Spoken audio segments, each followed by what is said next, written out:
അൽഹംദുലില്ലാഹ് നമ്മളിന്ന് ജഅറാന മീഖാത്തിലാണ്.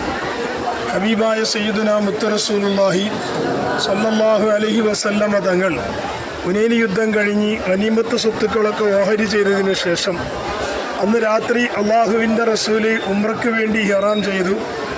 സുബഹിയായപ്പോഴേക്ക് മക്കത്ത് പോയി തവാഫും സഅയും പൂർത്തിയാക്കി അള്ളാഹുവിൻ്റെ റസൂല് തിരിച്ചു വന്ന് അള്ളാഹിൻ്റെ ഹബീബ് ഉംറയ്ക്ക് ഇഹ്റാം ചെയ്ത മീഖാത്തായതുകൊണ്ട് തന്നെ ഈ ഉംറയ്ക്ക് ബഡാ ഉംറ എന്ന പേരിലാണ് അറിയപ്പെടുന്നത്.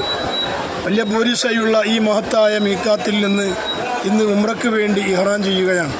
അള്ളാഹു സുബ്ഹാനഹു വ തആല നമ്മുടെ ഉംറകളും ഇഹ്റാമുകളെല്ലാം അള്ളാഹു സ്വീകരിക്കുമാറാകട്ടെ. ഹബീബായ മുത്തുനബി സല്ലല്ലാഹു അലൈഹി വസല്ലമയുമായി ബന്ധപ്പെട്ട ഒരുപാട് മുഅ്ജിസത്തുകൾക്കും മഹത്വത്തിനും സാക്ഷിയായ ജഅറാന അള്ളാഹു തആല ഈ ലക്ഷങ്ങളുടെ കൂട്ടത്തിൽ നമ്മയും അള്ളാഹു സ്വീകരിക്കുമാറാകട്ടെ. അസ്സലാമു അലൈക്കും.